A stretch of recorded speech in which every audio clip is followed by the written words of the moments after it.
that's gonna do all this. Okay.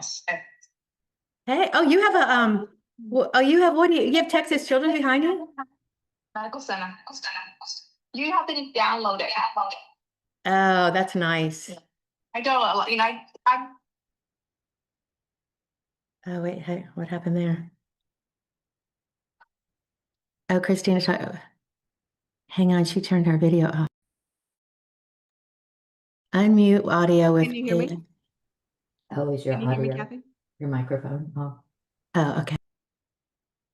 No, Wait, it's Kathy, can you hear me? Hello? Okay, I can't hear them. Huh. Wait back. Wait. Okay, I can't hear you. Okay, Really, not I hearing any, can turn up see you volume. and hear you, but I think you're hearing me on my phone. I'm gonna mute myself real quick on my phone and unmute on the computer. Hold on. Okay. So you can't hear me at I all? can hear you now. Okay, good. You can, and you can see me. Yeah, can you hear me? I can see you and hear you. Okay, I'm gonna turn. Okay, so my background is kind of boring. Should I blur it? It's up to you. I mean, blurring just means blur. They have some backgrounds there uploaded, but they're really cheesy. It's like Well, palm. I like the beat. There was a beach behind me. Yeah, palm trees. That's okay. But you can see me and hear me. Perfect. Okay, let me make sure I Okay. have that open. That open.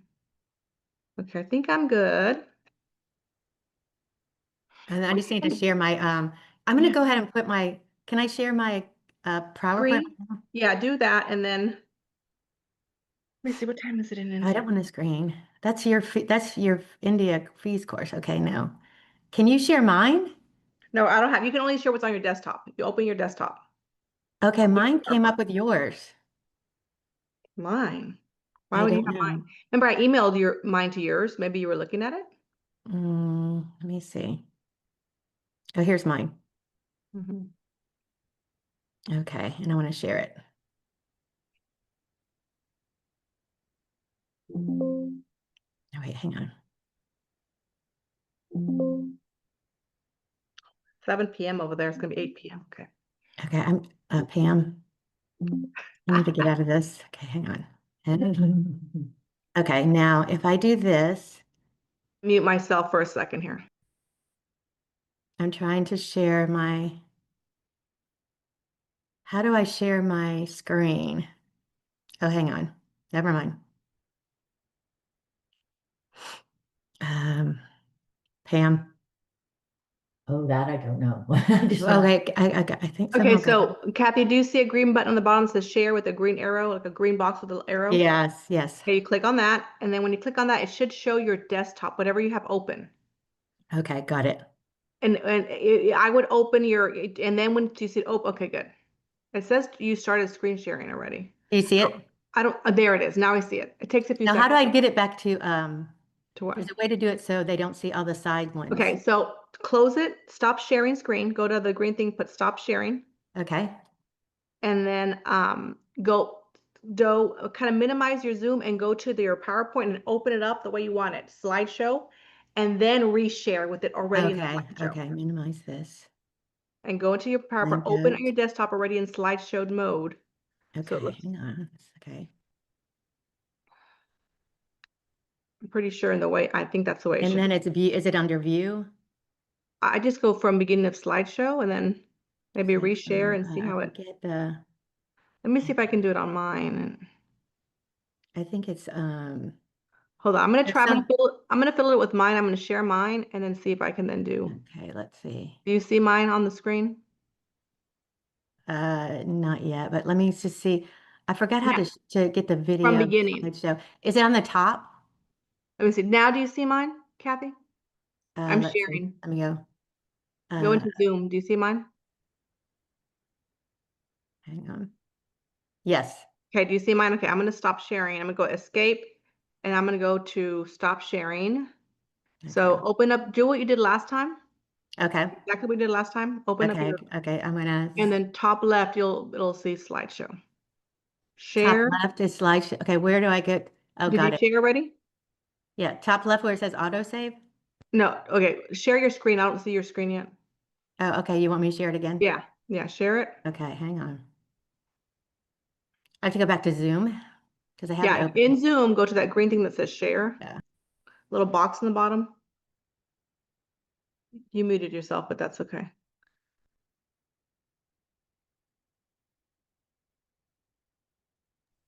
Okay, now I didn't mute myself. Okay, now let me See go back. share, you're in Zoom and it's me, and there's another person in you, and we go share that little green box. Okay, how come I can't get back to the Zoom meeting? It's probably a bar in the very bottom there. Very Yeah, I bottom. see it. Double click on Okay, that bar. got it. Now do you see the three of us, me, you, and someone else? Home meetings. I see you on the bottom. You have to make that big. Oh, Pam. Oh, here it is. Hang on. Wait, Pam. No, you minimized it and then you didn't. Shoot. All right, I know what I have to do. Okay. If you go to Zoom meeting, double click on it, maybe on It the says bottom. connect. Okay, it says connect calendar. I don't want to do that. I just want to go to home. Okay, hang on. I did a wrong thing. Because I see you, so you're still on it. You just have to like open it up. Okay, it must have two of them open. Yes, sometimes that happens. At the very bottom there, you should, I mean, I see I like don't know why I can't get, a little Zoom, blue Zoom dot, where it says Zoom in blue. okay, I don't need to do this. All right. In Zoom meeting, okay. What is going on? How come I can't? You somehow minimize because you're in the meetings, I see you. Okay, let me Wh- go back. Pam, What if how you do get I your get? phone, Kathy, and let me see your Oh, screen? let me get off the phone. You're on the phone. You're not on the phone. We're not on the phone together. Okay. Okay, I'm on. How do I get? Okay, I see my slideshow. Okay. Now Let don't me worry just about go. slideshow. You have to like open up your Zoom is on. It's just I think it's minimized. Once you get in and you make it big, then you're gonna hit the share Okay, button. yeah, okay. Let me do this again because I want this opened. Unless you want to get off Zoom and then get right back on. If you want to close Okay. it, you'll redo it and redo yourself. I see you and I see it says workplace. Okay, now is it big? Is it taking your full screen? Do you have to what maximize it? Yeah, let's do this. I don't know why I can't maximize you. Okay. No, maximize Okay, the whole. hang. Okay. Okay, now it's okay. Thank you. Now you saw the 4 people at the Okay, table. now I'm going to share. Now go to that green box that says share. Got it. Click on it. And I'm And when going you to click share on it, my, click on your PowerPoint. okay. And when you click on your PowerPoint, on the top left, you should see the whole PowerPoint. It says slideshow. Start from beginning. Okay. Got it. See Let's see, it? give this 1 second. It takes a while. Okay, good. Now, okay, go under slideshow, just like we always do. Do you see your slideshow button up there? Yeah, yeah, yeah. Okay, go on the right slideshow. Go a little, click on it, and they go from beginning. There you go, from beginning. And there you should give it a second. Take a second. Yeah, got it. Good. Got it? All right, now we are looking like this is okay. Should I turn off my I'm gonna unmute myself for a little bit. Okay, we have I'm gonna like 8. mute. Okay, me too. I'll mute myself. And I'm gonna turn off my camera for a second too.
Hello. Good morning. Good morning. Hey. Hey, Good morning. good morning. Good evening Hello. to the Indian folks. Yes, good evening, everyone. Good day, I should say, to everybody. Yeah, good morning. Good morning, everyone. Hello. Yeah, Hello. we can hear you. Yeah, no, right now I'm traveling, so you may not be able to see me right now. So anyway, you can go ahead. I'll be, watching your talk throughout. Yeah, Thank you so for starting after the break of 1 month.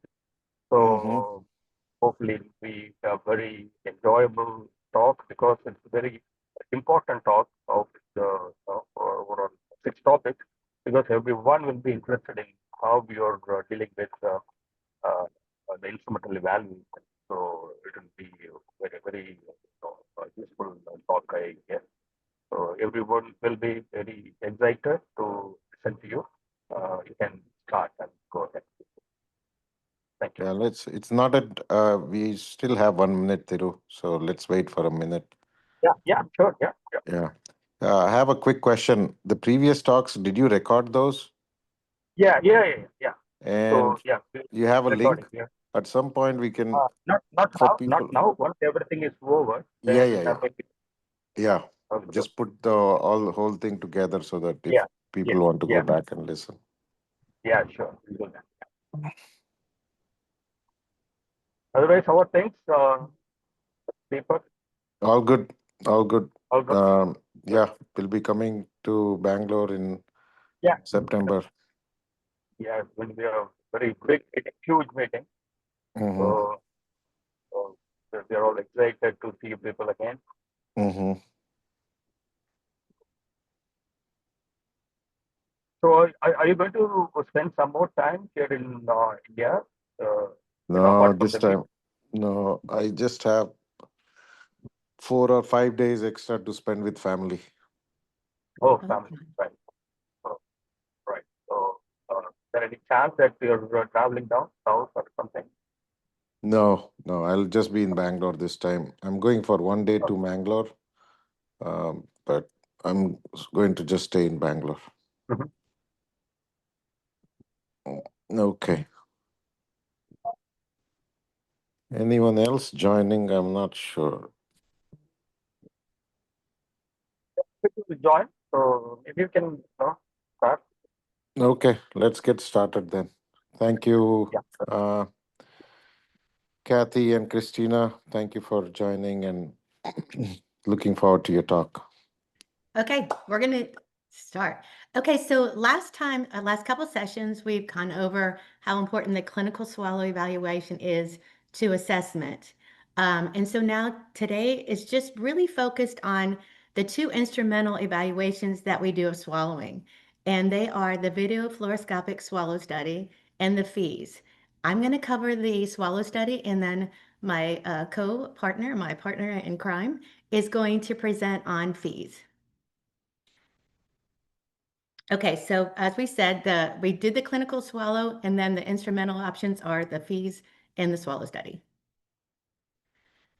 The most important thing about the swallow study is it really allows the speech pathologist to visualize the entire swallow in real time. That is the beauty of it. We can actually watch the child swallow any consistency that we're concerned about, and we can watch it from the oral phase all the way to the esophageal phase. It observes the oropharyngeal swallow physiology, so we actually look at the mechanics involved in swallowing. You can't see that when you're doing a clinical, and it kind of gives us a little window into their actual swallow mechanics. It's important that the swallow study identifies aspiration, but just as important is why is that child aspirating? The swallow study gives me that information that I need to say, this is what I need to do to change change the consistency to help my patient, or change what I'm doing to help my patient. It evaluates the effectiveness of treatment strategies. We may be doing strategies in therapy, and we want to see if they're working.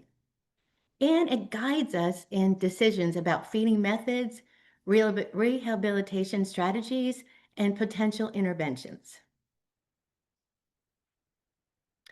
When would we do a swallow study? We don't like to do these prematurely. We don't like to do this frequently, but there are certain times that I need that information. It would be like when they have definite swallow signs when I do my clinical. They're coughing and choking during feeding. They have a wet, gurgly voice quality after swallowing that suggests that something's around the airway. And then they may have increased congestion with feeding. Those are our 3 hallmark things.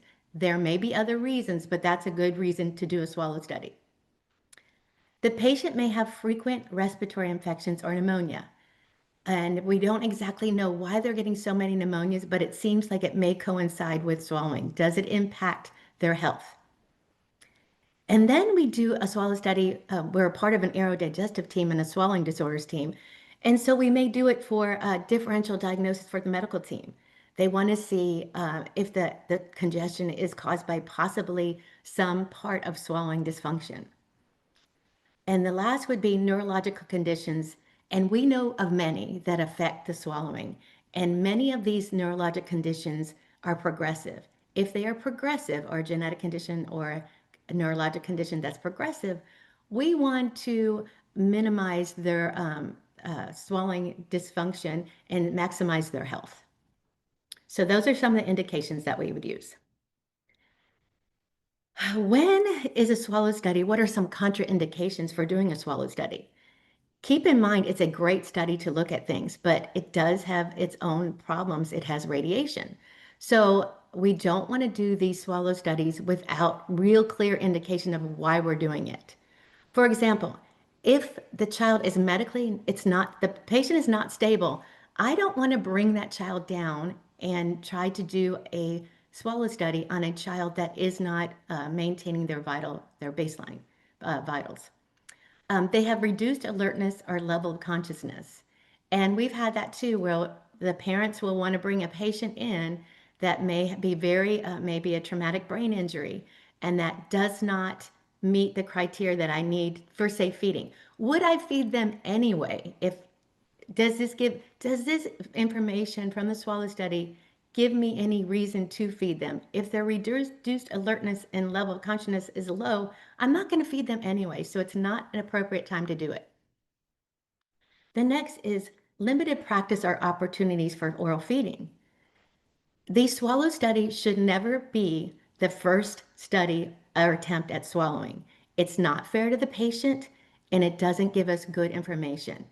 We like to have our families and our therapists in the community work with the patient to at least allow 3 swallows of something to be safe to do a swallow study. Does that make sense? We want them to be familiar with eating before they get in that chair.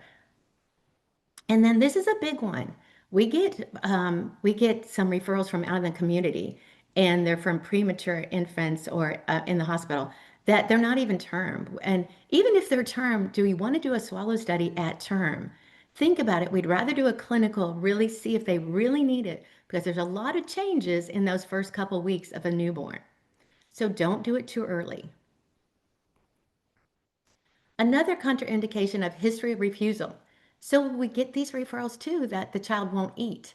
Well, if the child doesn't eat at home, they're less likely to cooperate from me during a swallow study. So it's not going to give, the study is only as good as the patient cooperates. If the patient doesn't cooperate, it's not a valid study. So if they're going to refuse it, it's not a good study to do. And then this is a big one. Don't just do a swallow study because you think it's a good time to do it. If you're not going to change your plan of care, then let's not do a swallow study because it is radiation. And then of course, we know that there are certain medical conditions that are radiation sensitive, like AT, and those are the patients we would not want to do a swallow study. We would want to look at a FEES or another just clinically.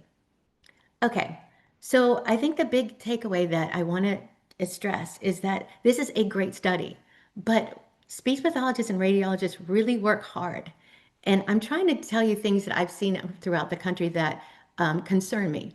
I think that we have to really practice the ALARA principle, meaning You are going to do a swallow study, but you want to do the least amount of radiation that you can to get the swallow physiology that you need to make good decisions.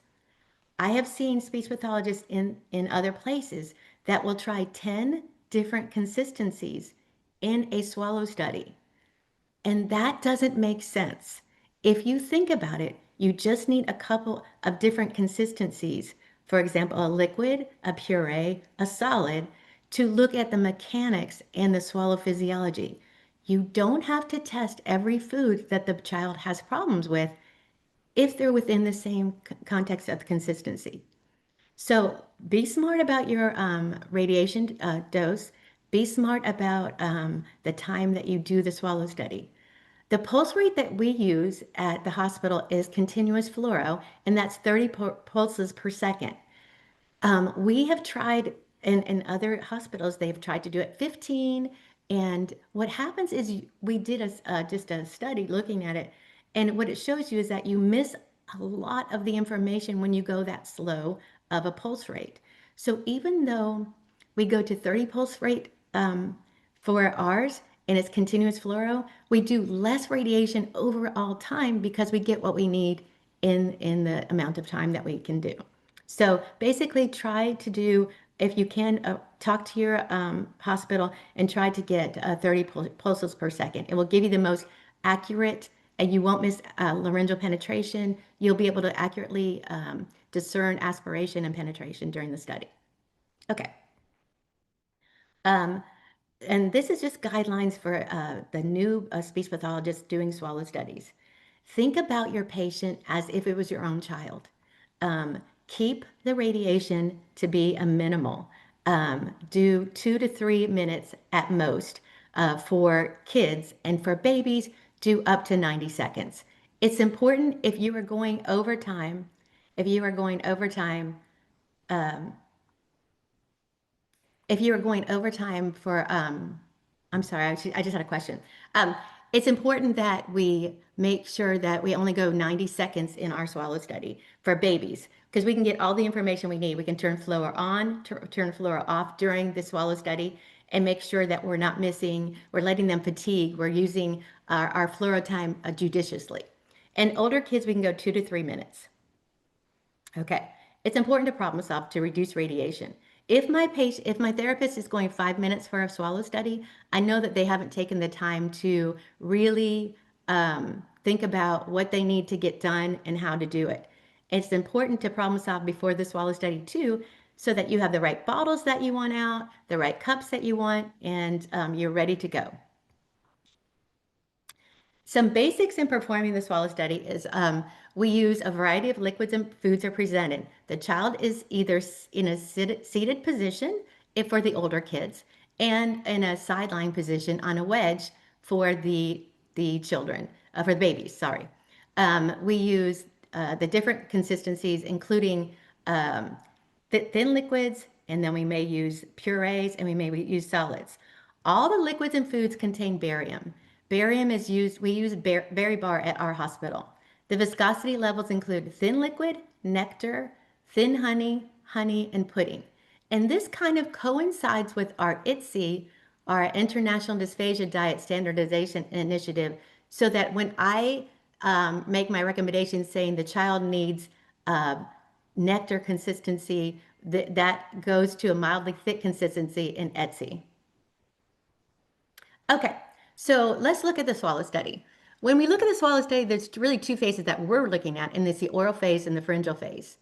When I look at the oral Kathy, yes, can I interrupt? Can yes. we just get any of the Indian folks to just give us an idea, like what kind of radiation they're using, what Oh, yeah, bolus? okay. Can someone from the Indian audience respond just to say, like, what are the guidelines they're using for radiation and what pulse they're using? Can anyone respond?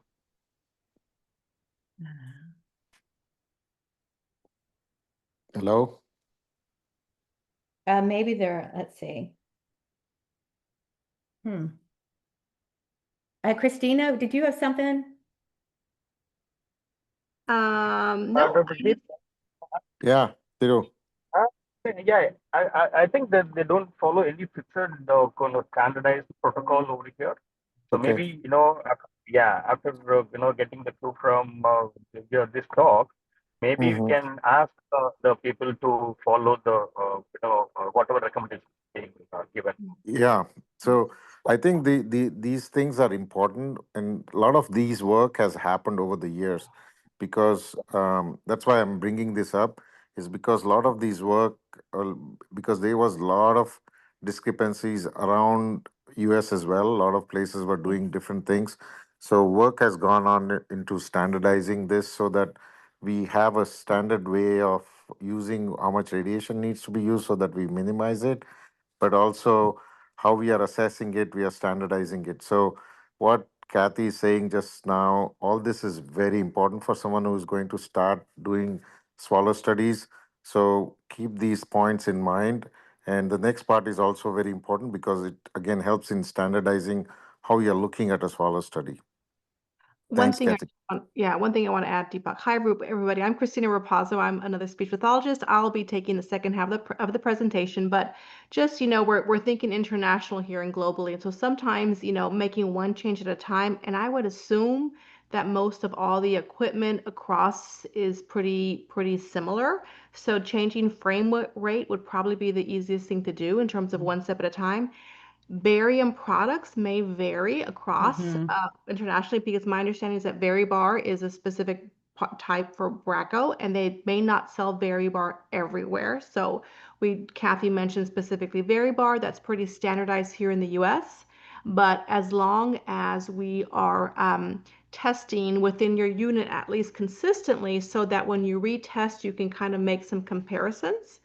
And then one of the beauties of IDSI that Kathy mentioned is that even if you don't have access to Varibar, which has it already thickened precisely to a certain consistency, you can kind of replicate that and test it using the IDSI method. So there's ways to do this when we have differences across our hospitals or our facilities based on the resources that we have. Okay, so just a quick comment about the international scope here. Okay. We'll go on talking about framework. So when you're doing your swallow study, the oral phase is really important to look at. What am I going to look at? So as I said, there's two ways we position our patients. One is in a seated position, and we use a tumble form chair attached to our Hosted swallowing chair. And the second is more of a side-lying elevated position. Think of if you've seen a reflex wedge. Babies, because we don't want them to sit up, right? They're too small and they don't have the head control. So for babies, we lay the table flat and we put a wedge on the table, and we do the baby in a sideline position, kind of to mimic breastfeeding, kind of to mimic bottle feeding, and it's the best that we can do. Keep in mind, of course, we can't look at breastfeeding because it is radiation. So when I'm looking at my oral phase at the swallow study, I'm looking at lip closure, looking for anterior spillage. Does the liquid or food leak out of the lips? Does he have a good lip closure to keep the food in? If you think about swallowing, this is the first pressure point that you're going to have. If you have poor lip closure, you're not going to be able, it's going to affect probably your ability to transfer that bolus back to the pharyngeal area. Then for babies, we're going to look at sucking skills. Look at their sucking like rhythm. Look at their sucking rate. Are they sucking 1 to 3 times per swallow? Are they sucking 5, 6, 7 times per swallow? If you think about it, if a baby is working that hard to eat, they're not going to gain weight. So we're going to look at sucking rate and effectiveness of the suck. Many times we will change the nipples, the flow rates during the study if they're not effective at what they're using. And many times we use different bottle types. We are, and I know that with India, there's different bottle discrepancies, and they use cups a lot more. So bring all the different cups that you have, or whatever is culturally used in your environment, that if one doesn't work, I have another one to use in that session in the swallow study, because I want to test what I'm going to use in therapy. And then bolus control. Is the bolus gathered in a cohesive manner or is it spread over the tongue? If I have a child with Down syndrome or Beckwith-Wiedemann that has a big tongue that doesn't have a lot of control, they may not be able to get that nice bolus, and therefore the material never goes to the back of the throat in a cohesive manner. When it doesn't, they're more apt to aspirate. A big thing about swallowing is that posterior oral containment. And that's when if you think about the tongue base and the palate, they approximate to kind of hold that bolus in before they swallow. So when I'm looking at oral containment, if the child doesn't have good oral containment, then the liquid goes all the way back to the pharyngeal recesses before they even swallow, creating a delay in swallow and possible aspiration. And then bolus transport. What is that tongue? Is the tongue like an anterior or posterior tongue movement, or is it nice and pushing it back in a more normal pattern? There's a lot of information about mechanics that we gain in the swallow study that I can't actually see doing a clinical. Okay, so let's look at this. This is oral phase deficits. Okay, so here I have a patient here, and if you can see the screen, the patient has an NG tube in. See the tube going down? And then you see the bottle here, and there's the nose, and then the ears, just to kind of give you some perspective of what you're seeing. And I'm going to play this and look at the oral mechanics.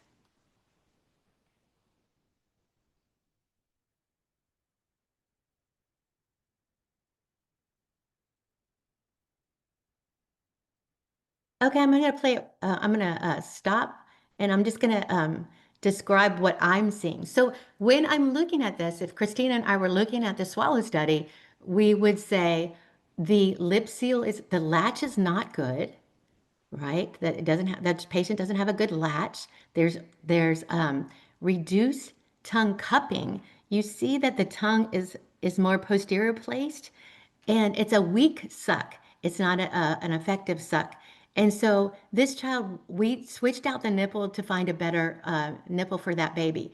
But those would be oral phase deficits, and that would explain why the child's not gaining weight.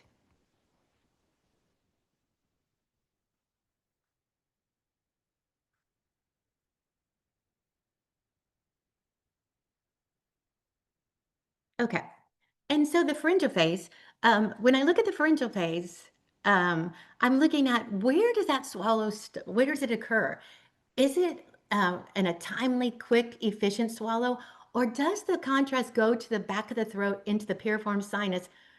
And when it's a delayed swallow like that, if it delays in the back of the throat, of course it has more time for it to get to the wrong area. So if it doesn't have a timely swallow, that's an indication that things may go the wrong way. Soft palate elevation. So when we look, I'll show you that the soft palate, you can see, I'll show you in the next modified barium swallow study video. The soft palate should move up and elevate. It should make a knee formation. That soft palate is going to elevate and move to close off the nasal pharyngeal space so that the food doesn't come out of the nose. Now, we may see that with cleft palate kids, they're going to have food in their nose. But a term baby that does not have any, is a neurotypical baby, should not have any food going up in the nose when I do a swallow study. The things that we don't worry so much about is premature infants. Premature infants, because we know their suck, swallow, breathe is discoordinated, they may get some up the nose, but that's more of a coordination issue, not a structural issue. Epiglottic inversion. For older kids, we look at the epiglottis, and that's going to, is it complete inversion or is it not incomplete? And the epiglottis helps tilt and protect the airway. And the anterior hyoid excursion, again, older kids, you'll see the hyoid, it should move up and over to assist in the swallowing mechanics. Laryngeal elevation, we look at that. Is it complete or incomplete? And when they swallow, we look at the pharyngeal stripping wave. Does the constrictors, does it push the food down, or is there a lot of residue in the throat after the swallow? We know that even if they don't aspirate during the swallow, they may aspirate after the swallow if they can't clear the pharynx. Tongue-based retraction doesn't give enough credit. To me, when I look at babies, when they're swallowing, they have the anterior posterior tongue movement. If that posterior tongue doesn't come back, it doesn't give me a nice stable base. So I look at the tongue base retraction to make sure that it's going back far enough to kind of assist with the pressure points to push that bolus down. All right, so when you hear some terms that you may hear, penetration versus aspiration. Penetration is used when material enters the supraglottic space, but it doesn't go below the vocal folds. And tracheal aspiration, when someone aspirates, we infer that that material is going below the vocal folds. Now, penetration can be within a normal context, especially if, say, a child's doing consecutive sucks. If there's penetration, meaning the food is going right above the airway just a little bit, that can be normal when we're swallowing a lot. And tracheal aspiration is never okay. All right, so this is a schematic, and you can see. So when we talk about here's penetration, and then this would be deep penetration. So when we say shallow penetration, and we probably should come up with better terms, but we're working on that. But when we say shallow penetration, it still has a ways to go to hit. This is the vocal folds, so it has a ways to go. Now, deep penetration, if it's touching the vocal folds when they swallow, and I'm doing a 2-minute study, I would infer that probably they're really at high risk for aspirating because how long can he keep the vocal folds closed from that not going down just a little bit to create aspiration? All right, so there's laryngeal penetration. This is the epiglottis right here, and then here is, you can see the penetration. All right. This is hard to see, but this is showing you penetration. I don't know if you can see it. Oh, I'm going to toggle back so you can kind of see it. Hold on.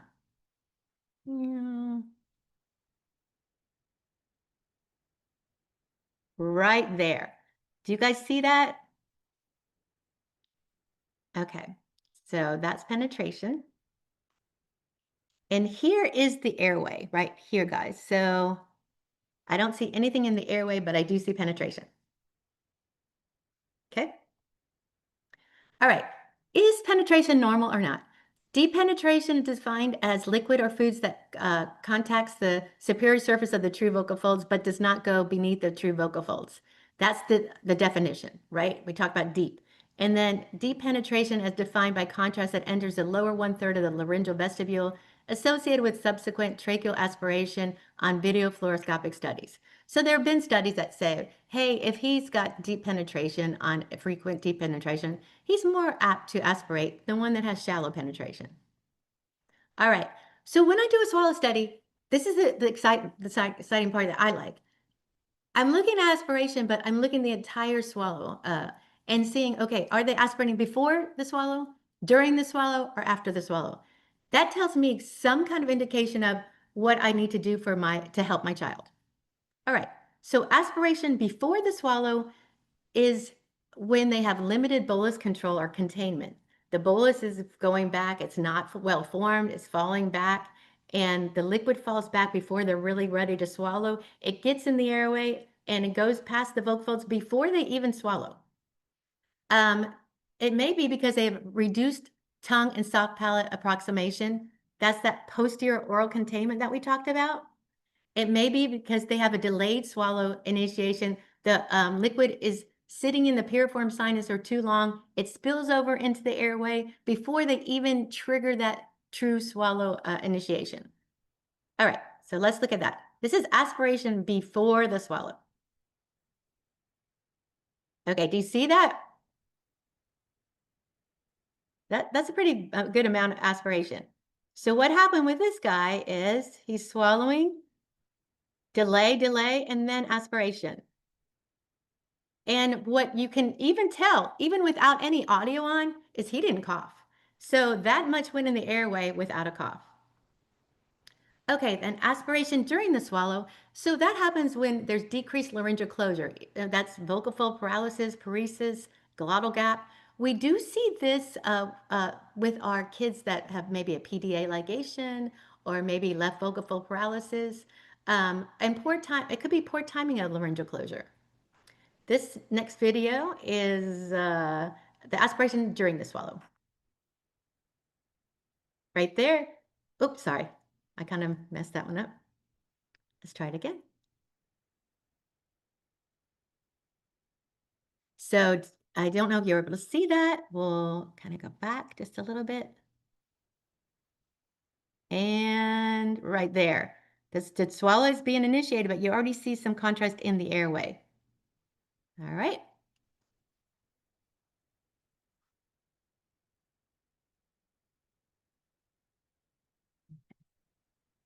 And then aspiration after the swallow. This would be like our Duchenne's muscular dystrophy. Any of the neurologic really impaired kids that have any weakness in the pharyngeal constrictor muscles. Weak pharyngeal musculature results in pharyngeal residue. That residue builds and builds in the throat, and then after the swallow, it just falls into the airway. Typically, residue in the piriform sinuses are more concerning. We see residue in the vallecula many times with our kids because of that posterior tongue doesn't come all the way back. They may have some weakness. They may have just subtle weakness, prematurity, poor coordination. I'm not concerned if there's a trace amount of residue in the vallecula. I am concerned when there's residue right above, right in the piriform sinus. That typically leads to aspiration. All right, let's look at this one. You see that residue starts building and it starts spilling over. Again, we'll watch it again. The swallow's done. Whoa. Okay, let me try it this way. Watch.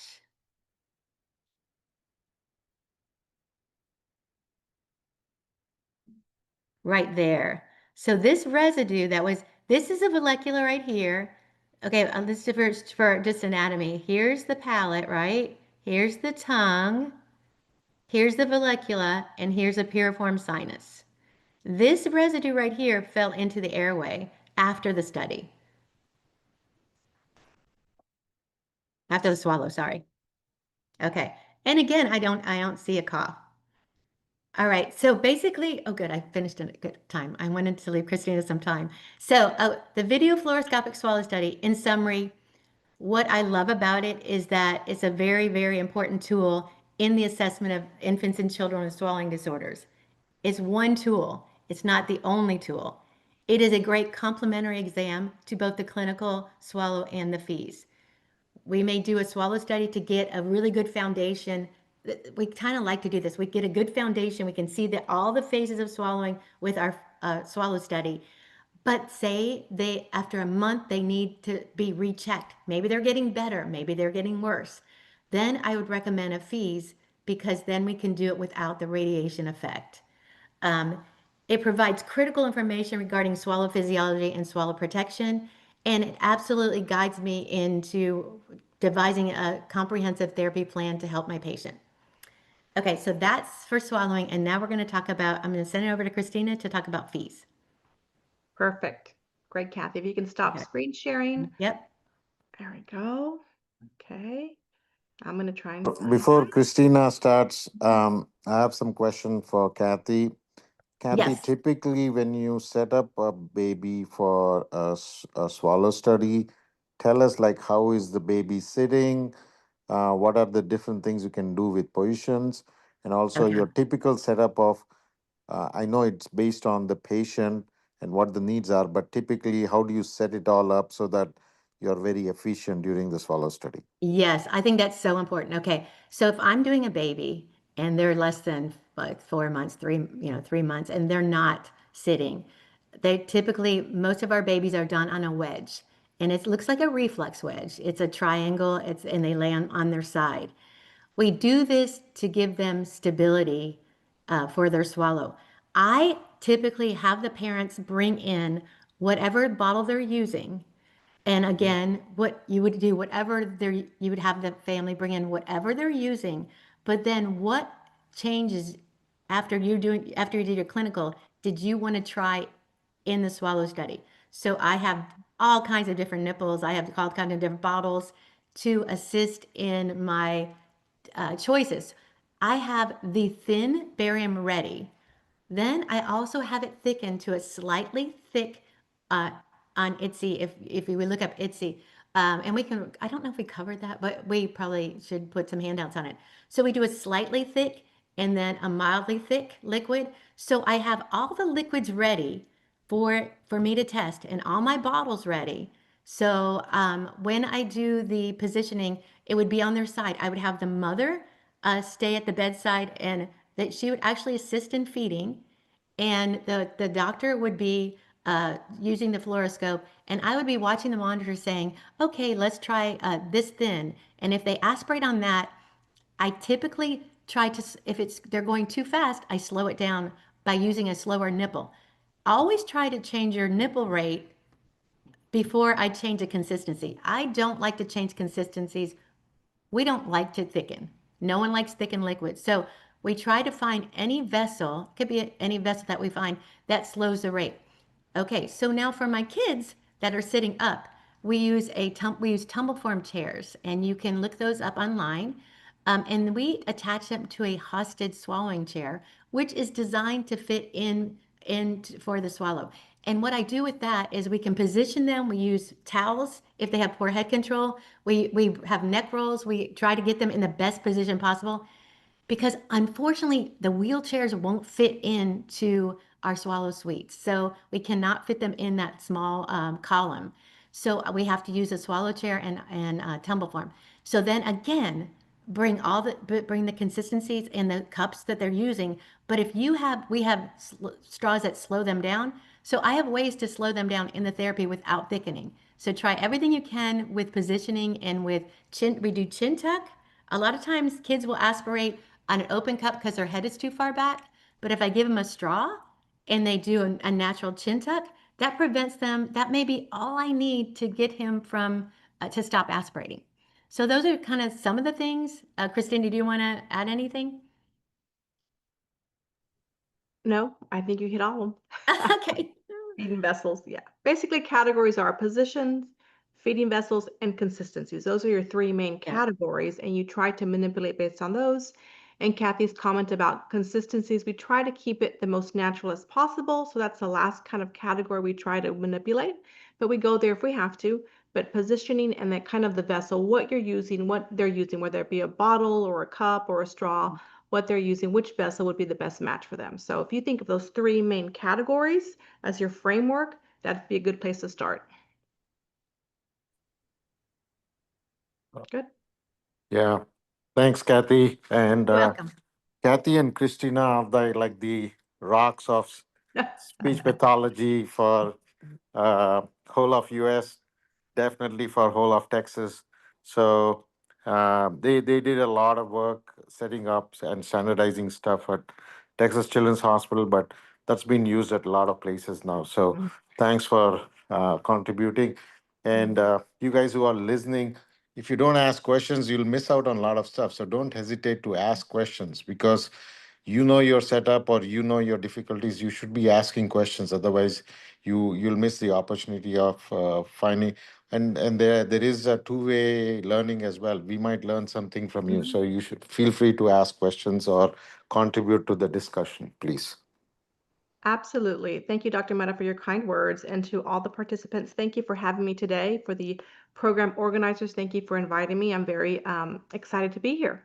And so I'm going to screen share really quickly. And please, I want to sort of support what Dr. Mehta mentioned. This is sort of a two-way street. Kathy and I certainly, Dr. Mehta was extremely gracious with his words, but certainly we do not know everything. Nobody does. And that's how we all learn and keep growing. Let me double check, make sure. Okay, you can see my screen wide. Yes. And so please know that questions in the question box, I may not see them. I'm not terribly good at looking for them, but Kathy can keep her eye on them. And at the end, we can have sort of a bit more back and forth as well. So please, and we'd love to learn too about practice patterns internationally, because the lens here is different, right? It's international, and we learn so much by what other people do across the globe. So once again, I'm Christina Rapazo, a speech pathologist, pediatrics. And my topic today will be on fees. Again, it's a complimentary exam, just as Kathy said. So I know that Lauren and Natalie and all others who presented gave you a great background on swallow in general, specific populations, clinical evaluations, and Kathy and I today are doing the instrumental part. And so not all children needed instrumental evaluations. Having had said that, certain diagnoses, certain are trigger red flags, what we call low thresholds for instrumental evaluations, airway disorders, neurologic impairment, genetic disorders. So I know this course is based primarily on those children who have just sort of feeding issues with what we call selective eaters, or they may not be the best chewers. Those kinds of things certainly tend not to fall into this category. But today for the fees, it's certainly children who have more of a medical involvement. So with regard to fees, it used to be called the fiber optic endoscopic evaluation of swallowing. I think many of us now are changing the F from fiber optic to flexible, because most often we're switching away from fiber optic to more of a digital chip. But we still have fiber optic exams, as you will see today, and some of my exams are still sort of fiber optic based. So it's an instrumental exam which passes the scope, the ENT in this case, most often in pediatrics, especially in medically involved pediatric cases, the ENT will pass the scope. And we look at the pharynx and the larynx. We evaluate the structure and function of the upper aerodigestive tract at rest and during movements. And lastly, we assess the swallow. So it's sort of a two-part exam. The first part is structure, kind of function at baseline. And the second part is about what can they do with the structure and function they have for swallowing.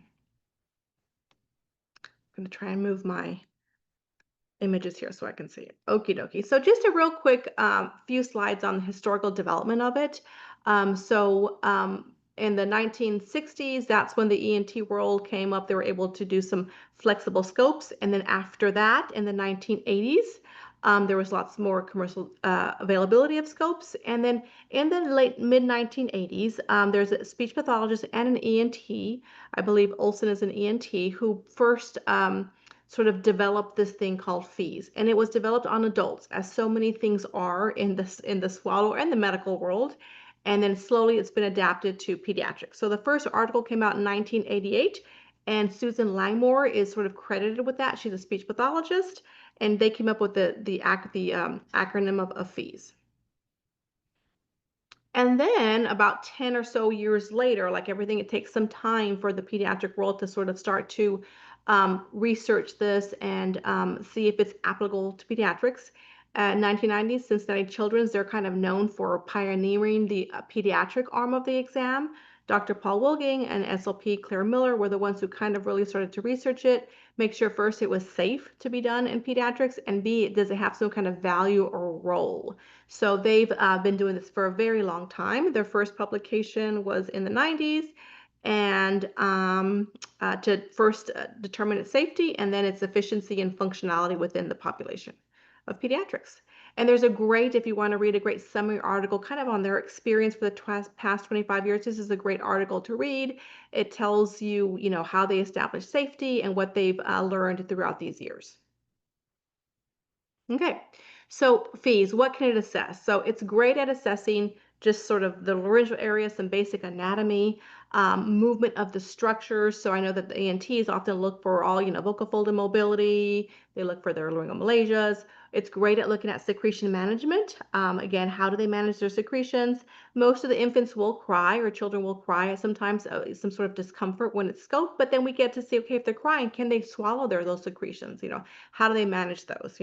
And certainly we can look at airway protection before and after the swallow. And just like the modified barium swallow study or the fluoroscopic evaluation, video fluoroscopic evaluation of swallowing, we do interventions during the exam to see how these benefit the patient.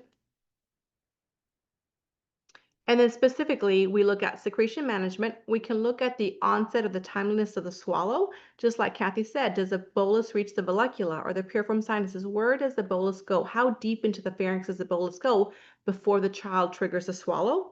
We can most definitely look at laryngeal penetration. And in this case, we can look at a bit more specifically compared to video fluoroscopic swallow study, and that we can look at, how does it penetrate? Does it go between the arytenoids? Does it go over the lateral borders of the area epiglottic fold? So kind of how it enters the airway a little more specifically.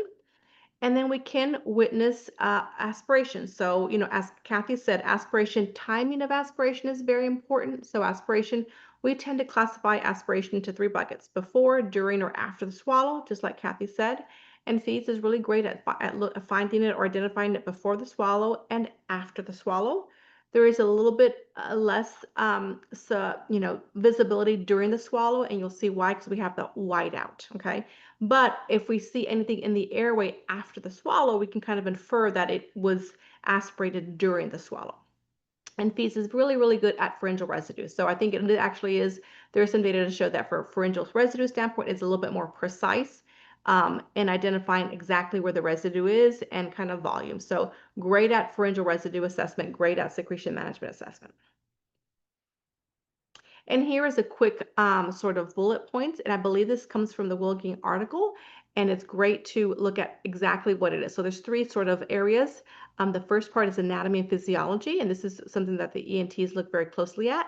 And the second part is what we can see: frequency of swallowing, amount of secretions, where they are in terms of at baseline, and their sensation too. So I think my camera's blurring for some reason. I don't know why, but sensations and other things. So just the fact that when a child, especially when the scope enters the nose and there's very little response to that, that tells us something, for the most part. Those are typically neurologic kids who have dampened or reduced sensation, but we can do a lot of that with regard to this procedure. Okay, so potential candidates for fees. Again, we could possibly be a little more liberal because there isn't radiation exposure, but at the same time, we don't want to do a procedure that doesn't need to be done. And Kathy also said we don't want to do a procedure if it's not going to change our plan of care. If we can manage it clinically, we will. But having had said that, if you suspect any laryngeal abnormality, whether it be congenital or something that happened over time for whatever reason, some sort of incident, it'd be a great study to do. Patients who are not eating a lot, but they're eating some, and you want to get a little bit of information before you sort of increase the volume of what they eat. Sometimes trying this first. So for instance, you don't want to sort of use up your modified barium swallow study or your video fluoroscopic swallow study yet, but you want to get a little more information, maybe trying a fees. Again, you're not going to radiate them, so it's a great thing to maybe hold off on the video fluoroscopic swallow study for a little bit and do a fees and see if you can make some management changes, then work them up maybe to a modified barium swallow study. If you have any questions about secretion management, again, the BFSS is not the best for secretion. Sometimes you can see a little bit there that's sort of with mixed with some barium. You can see a little bit, but for the most part, management of secretions would be a fees. And then again, something about readiness to introduce PO. So you want to get them started, increase volume a little bit, maybe starting with this exam and then using your MBS later.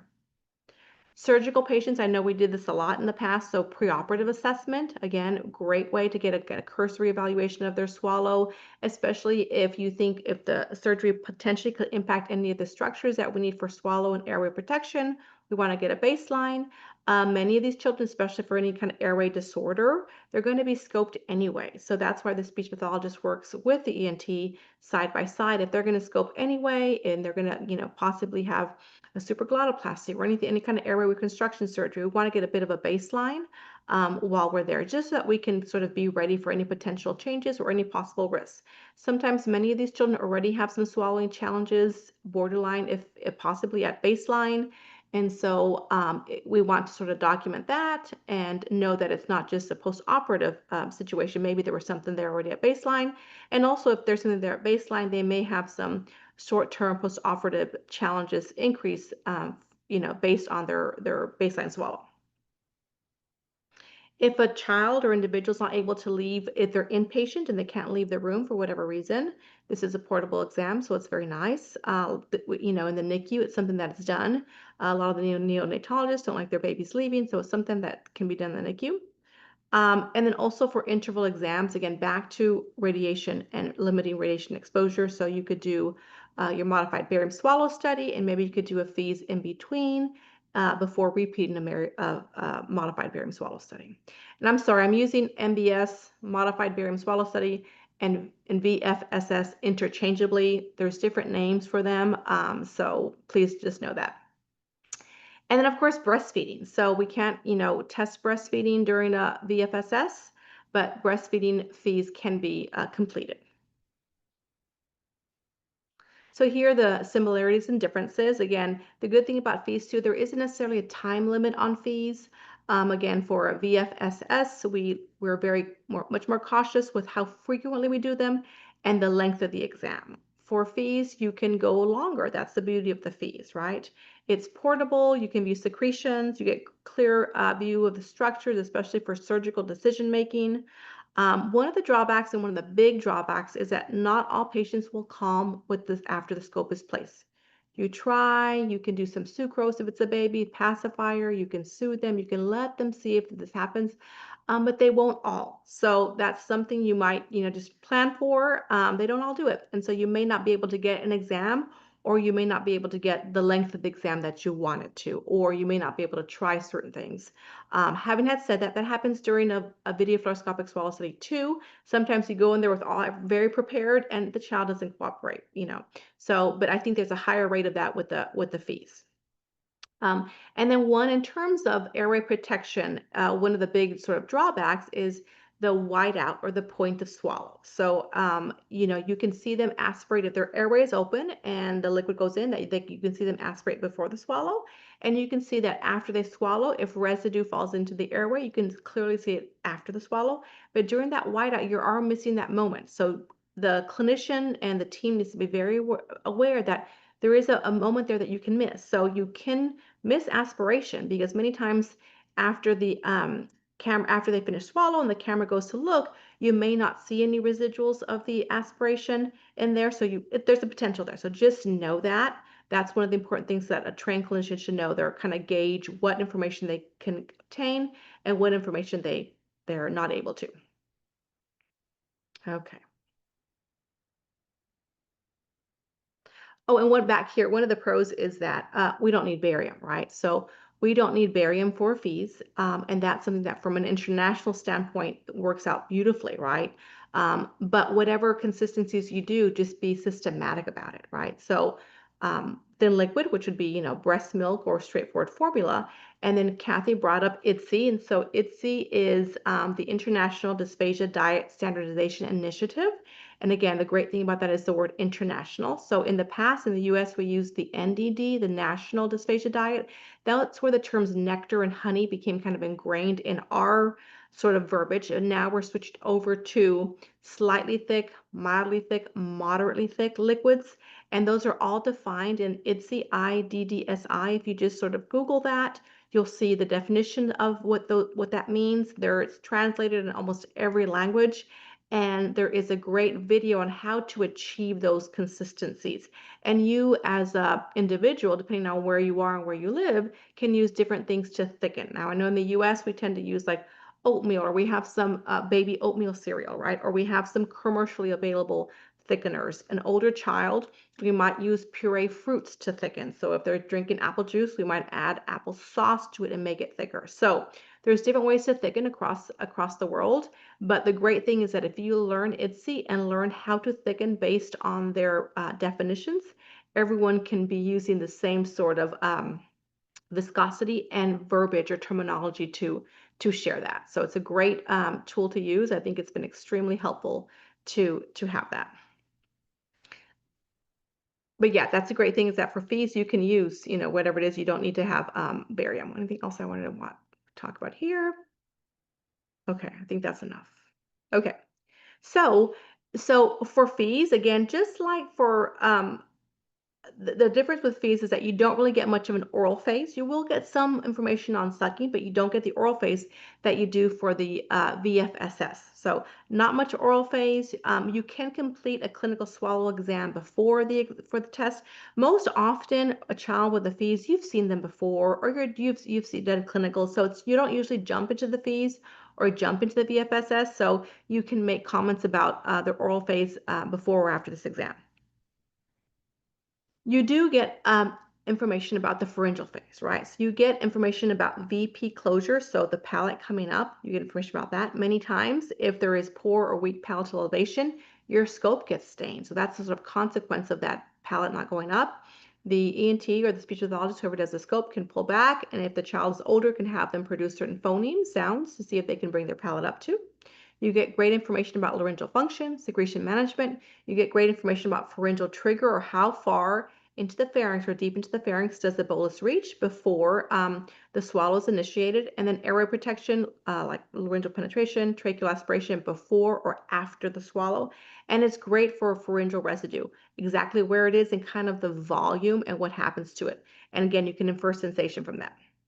Okay, so for fees, you really want to have your landmarks well learned. You need to know what you're looking at, okay? And so again, for the SLPs, here's the epiglottis. I know the ENTs, obviously, they live and breathe this. This is not new to them.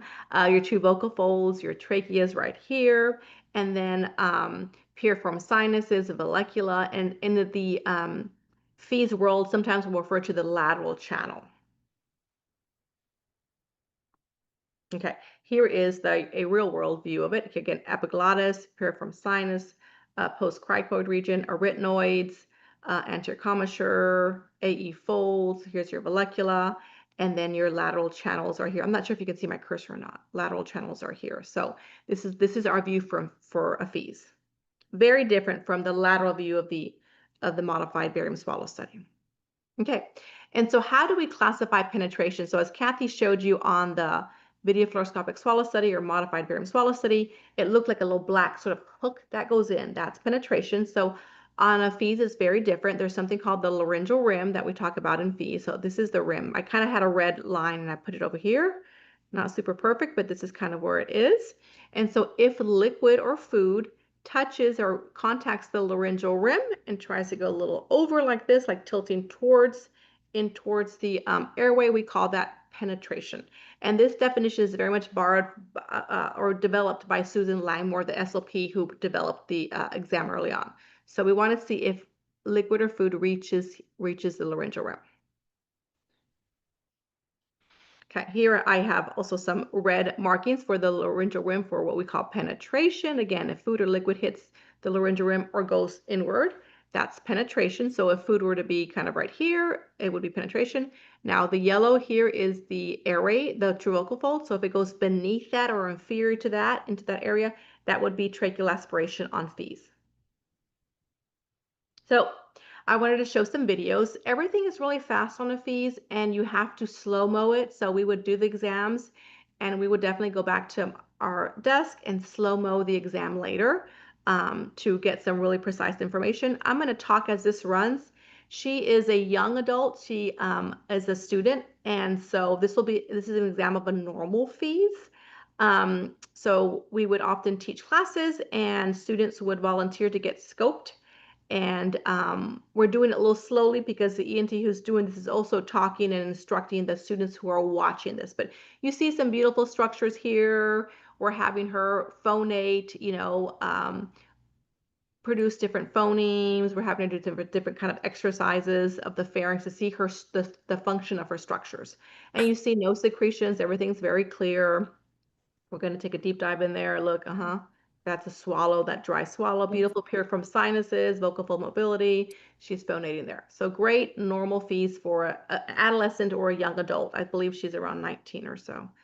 So great example of that. And I'm going to forward a little bit till we get to the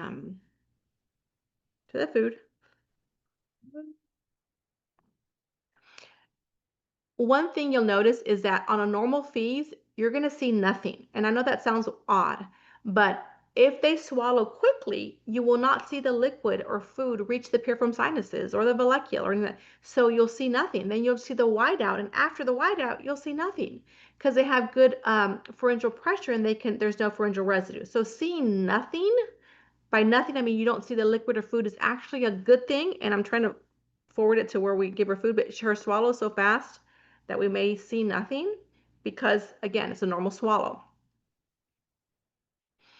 One of the things that Susan Langmore tells when she does her presentations, the lady who developed the FEES, is that at first when they were curious as to whether or not this could be a tool for assessing swallow, they had adults coming into the ENT clinic. Here we saw a little liquid there, maybe a little bit of liquid. But again, you really don't see a lot of liquid before or after, or food too much. You'll see her in a second when she chews, you'll see a little bit, but that again still normal. So back to when Susan Langmore was developing this test, they had normal adults who were coming in to see ENT for some minor voice issues, but they had no swallow issues. They were kind of normal. And they said, you know what if when the ENT scopes, can I just give you some food and see what I see? That's how they started their program. And these were normal from a swallow standpoint, no reported concerns. You saw a little bit of blue there, right? But for the most part, you see normal. And they saw nothing. So Susan Langmore saw nothing. And they thought, well, maybe this test is not a good test. We cannot use it for swallowing because we don't see anything. And so they were a little disappointed. And then some months later, they thought, you know what? What if we do it again, but on patients who have swallowing problems, they've already been seen by the radiologist and speech pathologist. We know they have dysphagia. Let's see what we see. And then they realize, oh, now we get it. Now when we see something, that's abnormal. Normal is seen like very little to nothing. So this is an adolescent. So you saw the normal adolescent, 19-year-old. This is like a 15, 16-year-old who was normal and had encephalitis. So we're in the nose here going down, lots of secretion. So you see the big difference, right? So it's great to look at normal so you can see abnormal. Now here her secretions look a little bit better. A little better than the nose. She had significant secretions going up the nose. I'm going to forward this. Here we go, till we get some food here. And we had done a modified barium swallow study or a video fluoroscopic swallow study before. She had not done very well, and she made significant improvements. And so we repeated it with a V. So you're seeing lots more blue here compared to the other one where you saw very little of the liquid or the food. Here you're actually seeing it. So it's hitting the vallecula, it's hitting part of the piriform sinus. It's messier. You see how your scope gets dirtier. Here's residue, that's pharyngeal residue. That's an NG tube you're seeing right there. And so it's messier. Your scope isn't as clean because she has some reduced pharyngeal pressure. Nice pharyngeal pressure will actually clean your scope between swallows. And so we're not having that with this. Again, it's a side effect of sorts of reduced pharyngeal pressure or weakness. And then you see how messy it is. There, you finally get that airway again. There you go. So you're seeing it. So in comparison to that very first individual, you see a big difference there. And again, we review this all in slow motion. Where are we at? Big difference between the first one and this one. Here's some liquid here, a thickened liquid. I put green dye in this one instead. So you can put dye in this, any dye that you have, or you can use naturally foods that have a natural dye if you don't have dye. So here in the US, we're using green a lot again. So we're just using green dye from the grocery store that you buy and put in food to make it look, especially icing, or you put in those kinds of things. So you saw a big difference between the first and the second one. I believe she coughed there. Okay. Christina, they had a question. Yeah. They said, do you remove the NG tube before you do fees? We tend not to. Well, it depends. We tend not to because this child still needed it, and so we didn't. And the question is for some, especially for babies, then what nose do you scope in? That kind of thing. I think for young babies who have, you want a patent nares for breathing, sexual to breathe. If the ENT can go in the same nose, if they can do it, great. So you have one totally patent nose. But same thing, that question comes up not just for fees, but for video fluoroscopic swallow studies. We get that question asked a lot. If we think that the individual is still going to need the NG tube for a while, we'll keep it in. And we hate taking it out, the NG tube, because if it has to go back in, it's uncomfortable for the child. And I think there's some different studies that have shown that there probably isn't a significant improvement with it out in terms of short-term immediate improvement with it out, if I'm correct on that. So for the most part, I think we keep them in because they're going to be eating for at least a little time after that with the NG tube in. But if it's a child that you think they're going to get it out very soon anyway, no, that's just a clinical decision. But for the most part, most of our kids, we do proceed with the fees or a video fluoroscopic swallow study with the NG tube in. Here's an infant. We're going to do this very quickly. Again, back normal. I'll show you normal, then I'll show you what's a bit abnormal. Again, a much smaller airway, right? This is your infant airway you get. That big, beautiful adolescent, older child airway is beautiful. You can see everything. This is much smaller. Here we go. And you're going to get more wide out. When she starts sucking, you will see the wide out, and it's going to be suck swallows. There we go. Suck swallows. Suck wide out. Suck wide out. Suck wide out. Suck wide out. Suck wide out. So you see rhythmicity, suck wide out, suck wide out, suck, swallow, breathe, right? Suck, swallow, breathe. That's what infants do. You're not really seeing much of the liquid at all between the wide out, when the wide out ends. And that's called a sucking chain or a sucking burst. And then infants will kind of pause for a second. Either we're waiting for her to restart. There we go. There we go. Suck, swallow. Suck, swallow. Beautiful here. Suck, swallow. Rhythmical.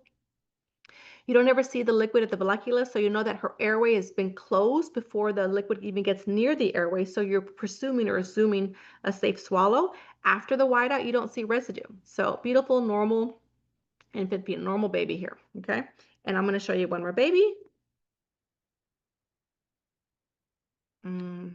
This is not too bad of a baby, but this baby was referred for noisy feeding, stridor. But you'll just see that you'll start to visualize the liquid more, and it's going to reach the vallecula, piriform sinus a bit more than the previous one. Here she is. She's a little upset, again, hard crying. So we try to soothe them with either sucrose, a pacifier, or sometimes if they're hungry, just the bottle itself will soothe them because they want to eat. Birth to 3 months, it's way easier. Once, here we go. Suck, swallow, suck, swallow, suck, swallow. Looking pretty good here. And again, it's not a horrific swallow or anything like that. Suck, swallow, suck wide out, suck wide out. And then in a second, you'll start to see a little bit more fatigue set in, even though it's only been a short exam thus far. And when you see that, again, you'll see some of the liquid reaching the vallecula and piriform sinus a bit more. There we go. Saw that white, see that white liquid reach there? Okay. You're going to start seeing that a little bit more consistently. Vallecula piriform sinus wide out. There you go. Again, there's that milk. I did not put any dye in this one, but there it is again.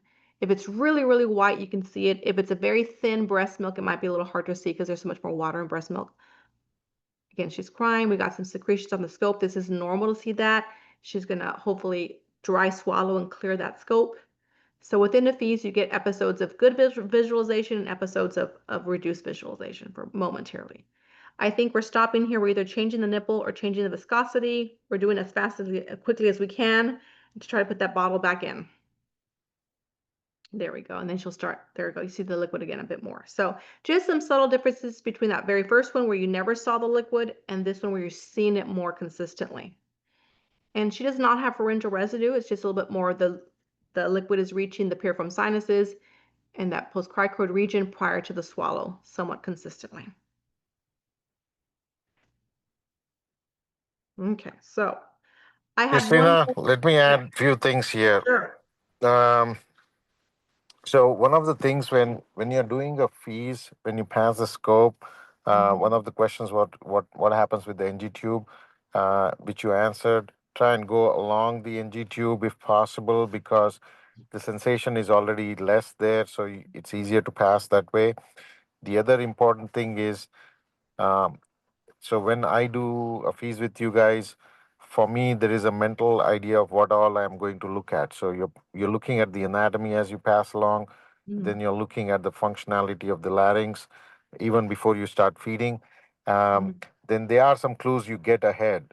For example, like you said earlier, if you have residual secretions which normally you shouldn't have, it means there is something neurological going on. They're not clearing up their saliva; it's still holding there. And then, so you start off with those clues, knowing what is the function of the vocal cord, what's happening with the larynx as such, all that. You're getting those clues ahead so that when the swallow starts, you'll be able to correlate things as you go along. The other thing to keep in mind is when you place your scope, place it a little above so that you need to keep in mind every time the baby is swallowing, the larynx will elevate. And then if your tip of your scope is too close to the larynx, then every time it touches, it annoys the child, and then you won't get a good exam. So try to keep it a little away so that you get a good overview and you're able to see, but when the laryngeal elevation happens, it's not touching the tip of your scope. Yes. And Go I ahead. think that Dr. Mehta's right. Those little techniques for scoping matter And so I think people get better over time. Our ENTs are wonderful at it. I know we used to work with residents and fellows too, and that over time they got really good at it. But you want to get a good view. You don't want to obstruct the swallow, as he says, when it comes up and over, the epiglottis flips a bit. You don't want to sort of obstruct it. After the swallow, sometimes if we can, you can get a little bit what we call a deep dive, where the ENT might look around the structures and pull it back up to the position 1. So in the adult world, they call it position 1, which is viewing down, not obstructing. After the swallow, you can go to position 2 and look a little more, and then go back to position 1 during the swallow. This is again more for adolescents or for the adult, the older you can do this with. But yeah, There are some I think questions about the tubes, NG tubes and orogastric tubes. Overall, it shouldn't affect, or if it affects, it affects minimally. We personally don't remove them, but if you think that tube sitting in the mouth will affect how Yeah. they're going to latch, the orogastric tube probably you should remove in those cases. But most nasogastric tubes, what you're doing is you're trying to see what supplemental food you can give with the NG tube in place. It's not like you're ready to get the NG tube out. A lot of times you're like, the NG tube is still giving the food, but you want them to continue eating whatever is safe. So you might be giving smaller amount of boluses at times. So that's why it's better to leave the NG tube and see what is safe for that baby in those group of patients. Yes, and then with regard to oral gastric tubes, so we do have a strong preference for nasal versus oral during feed, even clinically. If we can get the team, if the infant is ready for whatever reason, they're ready to go to NG versus OG, we definitely want that, even for any kind of feeding, regardless whether it be an instrumental exam or not. We tend to do for nasal gastric tube versus oral gastric tube. Yeah. And with regard to, there's a great question on breastfeeding and fees. And so what we do is we ask the family, how do you typically breastfeed this child? And so show me the position, and we kind of work around them. And so typically it works easiest for us, kind of a cross cradle hold, is if that's what, not sure what terminology is used internationally, but kind of cross cradle. And we'll have if possible, the mom position the child just like they're about to breastfeed, breast is exposed, baby is right there. And then if we have the ENT, it's kind of we're all very close. We're all kind of right there. ENT tries to put the scope in, and immediately we try to get the baby latched, or either already latched and trying to get the scope in. So that's more of a technique that the ENT has to finesse with regard to scoping, but we try to get the parent positioned kind of how they usually do it, and then we try to start at, again, how they do it at their baseline. And then we may switch positions, whether it be bottle or breast, during the exam as best as possible. Oftentimes we will start off again either sideline, just like Kathy said, or elevated depending on the child's age. And then we can, if we change positions, we keep the scope in as best as possible, holding that scope in and gently changing positions. We might practice this like mock before the test. Okay, we're going to start upright. The doctor's going to scope. We'll do the bottle upright, and then we're probably going to go sideline. We might need to do this. Let's practice. Then we're going to shift everyone together.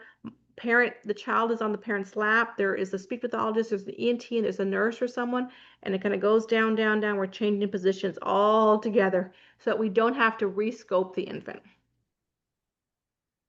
And we don't use topical anesthesia. I think sometimes we were using a little bit of Afrin, whatever, but Dr. Mehta, you can talk about that. I know that where I used to work with Dr. Mehta and Kathy and Lauren, we wouldn't use topical anesthesia, but you can comment about that, Dr. Mehta. Yeah, so there have been studies, especially in infants, it doesn't help a lot because what happens is if you're using some kind of spray, it kind of irritates the child even before you put the scope in. And there have been some studies which shows that it doesn't have overall any difference, even in older patients. But the older patients, I do give them an opportunity if they are nervous and they want some local, I do give them. But definitely for infants, I don't use any topical anesthesia because you start off with an irritated child, then more likely you won't. Yeah. And I just think that in general, I think in infants they use the least possible things possible in terms of medicine or anesthetics. Are there any other questions?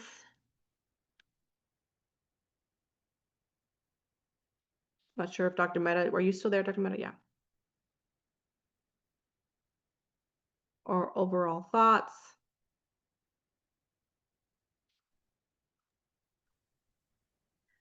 I just remember when we first did our fees and we thought that it looked so much more residue than we thought. Do you Yeah. remember, like, to compare to the Yeah. swallow study? Yeah, The and so, yeah, visualization, you do you have have to to get your kind of eyes tested ready for it. you Yeah. have to adjust your eyes of sorts of what you're Mhm. used to seeing. So just that you don't sort of overreact or underreact to Right. things. Again, it's just a different sort of view, and you have to get comfortable with the fees of being comfortable not seeing everything. Again, but again, as long as a clinician, you know the limitations. You're integrating the information from fees. You're integrating the information for clinical. Many of these children have already had a video fluoroscopic swallow study, so you're getting all that data together and making your decisions based on everything, based on even if you don't see what the parents report, or about their respiratory history. So it's all together. It's not a stand-alone sort of decision based on one test, but they're great. It's good information to kind of integrate together. There's only one comment I had to. There's Cleft one question palate, about yeah. cleft palate. Yes, with regard to fees, yeah, again, you're going to have all that coming up. So you're going to have almost, one cavity of sorts. It can be done. Your scope is probably going to get a lot more stained, so you can see what you can do about that. But yeah, you could still be done. Things that where the ENT can't put the nose in, or like paraben, where you really can, maybe if there's a lot of retraction there where you really can't see the airway. So there are some structural issues like that where fees may not be the best to visualize, but it depends case by case. But we have done it on infants with cleft palate. Yeah. Okay, real quick question here. Managing pathway for children having thin lip. Well, there's a question about how frequently you Repeating fees, yeah. schedule your repeat. It depends on what the pathology is. For example, if it is a kid where you think that in the next 2-3 months it'll get better, then you can follow clinically. And when you say you want to move forward to the next step, then you can schedule. A lot of this is driven by the speech pathologists because they follow them up more frequently. They'll be doing therapies with them. And then when they think that things have changed and things have improved or worsened, you can schedule it based on that. Usually, most things I would say 4 to 6 weeks is what we typically do. But again, it depends from kid to kid. And it's driven by the speech pathologist. Yeah, I want to second what Dr. Mehta said. Again, some patients, this is kind of a short-term dysphagia, or we expect them to get better, relatively quickly based on their diagnosis. So you'd repeat it sooner, right? If it's something that's long-term, more static, global neurologic impairment, long-standing, probably not going to see significant change quickly. You might want to hold off on those. So really depending on their overall baseline or the reason for the dysphagia or for the swallow impairment. So yeah, definitely, and a case by case, but definitely the reason for. Any other questions or thoughts? Kathy and I are. Yeah, that's a great question. Hello. Yes, Yeah. go ahead. Catherine, yeah. So, I want to know when do you stop in case, when you start, if the child is aspirating or just penetration, the child is coughing out nicely. So, till what level you can continue the procedure, and you can change the consistency and other stuff and position and everything, but till what level you can just do the procedure, or no, I'm not going to do anymore, I'm just stopping at this level.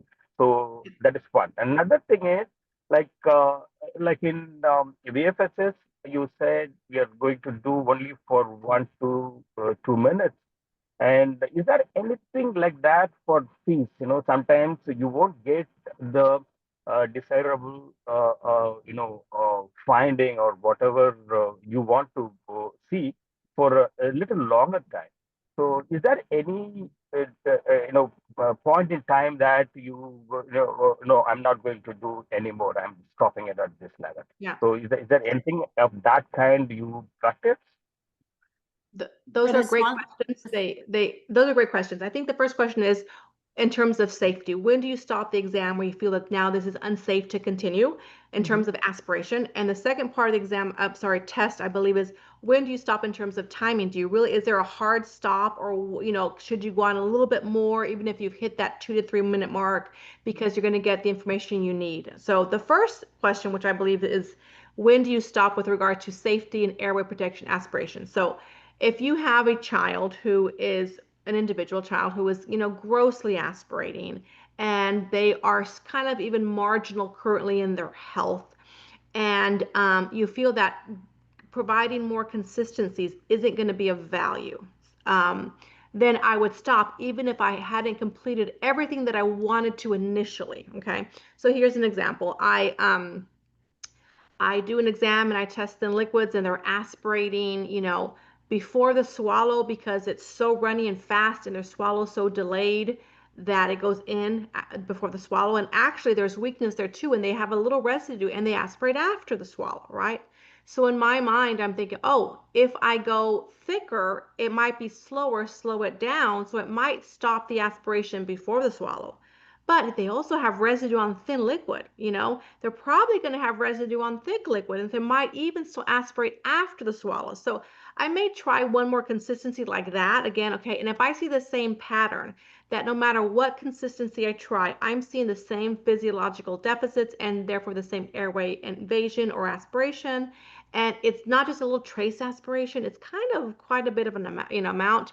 I always ask myself, is testing something else going to give me anything that's of clinical value to change my plan of care, to reduce the aspiration or airway invasion? So I may stop if I feel like there isn't any more value in going on, because I don't want to do it just because, right? And so that's kind of what we look for. Is there value to keep going on? Is another consistency or a different cup or a different bottle nipple, let's just say, going to give me more information that I need? And so that's where you would stop again. There's no value left, and I don't want the child just to keep aspirating on this exam just because my physiology deficits give me an idea of what I can or can't do. So that's where I would do it, and I would probably be a little bit more liberal, if that's the word, if a child's a little older and they're very medically stable, they haven't had respiratory infections a lot, they're somehow managing their aspiration somehow, some kids do. I might be a little more liberal there. If I have a child who basically has underlying diagnosis that would likely lead them to have more significant respiratory sequelae, I might be a little more conservative. So I might be more liberal conservative based on the underlying medical stability of the patient, and then also make my decisions whether I keep going or not based on, do I think doing more will give me good information, better information that will help me or not? So I'll have Kathy answer the second part about timing. Is there a hard, fast rule or not? Yeah, I think that's a great question. And it's one we all struggle with. There are times where I've got enough within 90 seconds and I'm good and it's perfect. And there are times where they have such oropharyngeal deficits that every swallow takes so long. And we have a radiologist that's flooring on and off trying to watch for that swallow. And sometimes you go over 3 minutes. There's no hard and fast rule. But what I don't like seeing is I don't like seeing the same speech pathologist doing a long study for every patient. So yes, case by case, it's fine. But I really try to stay within that 2 to 3 minute window. Unless I need to go for a diagnostic purpose, we always have exceptions, right? And what we try to do is get the orbits of the eyes out when we do the fluoroscopy. And one thing I want to say is, for protection for the speech pathologist, make sure that you do things smart too. Wear your thyroid shield, wear your lead apron. Try to have the family feed the child so they're the closest to the fluoroscopic tube. And so do some things that are smart for yourself too. And then we have a badge that measures our radiation dosage, and that they are measured quarterly. And really, we have such low radiation because our equipment is so much better. But watch that. Watch how you do to kind of help protect yourself too, as well as a patient. And these exams, there's a question about where they're done. They're done in obviously the video fluoroscopic swallow study is in the radiology department, and then the fees are done inpatient with the ENTs together. We all go together on the inpatient floor, or I'm sorry, used to go together, and then we outpatient is the ENT clinic. So yes, there is access to if the procedure does not go as planned, does not go as we hoped, there's access to any kind of emergency aid we need. I know there's a Right. question We about have our airway card or oxygen, crash card. our Yeah. suction machine hooked up Mhm. on our kids so we can suction if needed. Mhm. And I like this question. Is there a particular order you follow for giving consistencies? Great questions. In the adult world, it's really systematic. In our world, depends. If a child is going to be very limited in attention and I'm worried about liquids, I'll just do liquids or whatever I need to do because I know they won't cooperate very long. So I need that right off. A lot of times I like to see a normal swallow physiology. So I like to start with sometimes I start with puree, depending on their abilities, if that's what they're eating, to see a normal swallow and then go to something that they have more challenging with, a thin liquid. Once they aspirate, it's more challenging to look at the other swallows, but we try to do the liquids and purees and then solids, whatever they're eating. But the order is really dependent on what it is that you're trying to get from the study. Mhm. Again, what is it that you need to get that child some help?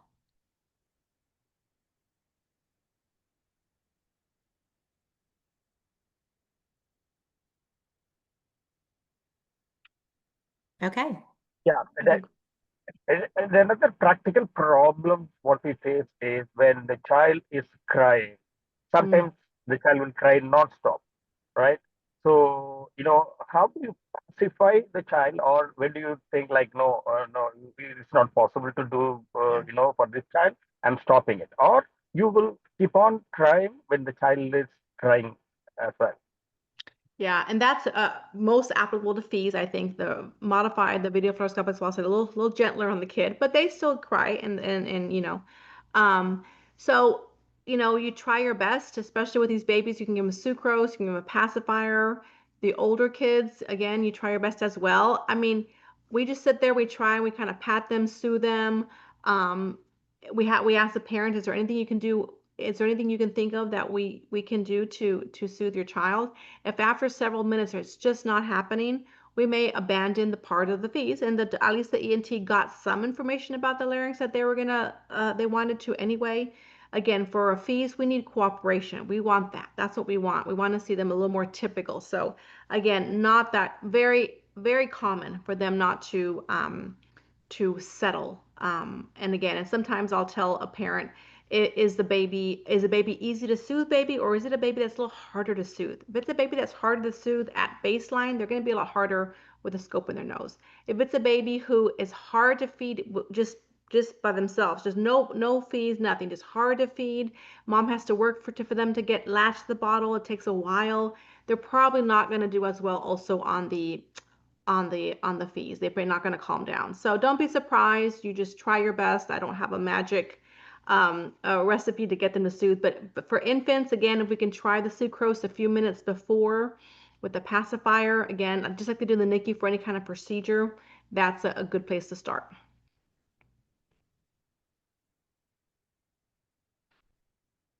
I think that's it. Dr. Yeah. Mehta, any final thoughts or questions? I think we're good. Okay. Yeah, All right. I think, you know, yeah, good. And, thanks again for the wonderful presentation as usual. And, we'll meet for the next meeting next month. Thank you so much. Thank you so Bye-bye. much. Appreciate you having us here. Take care. All the best. Thank you.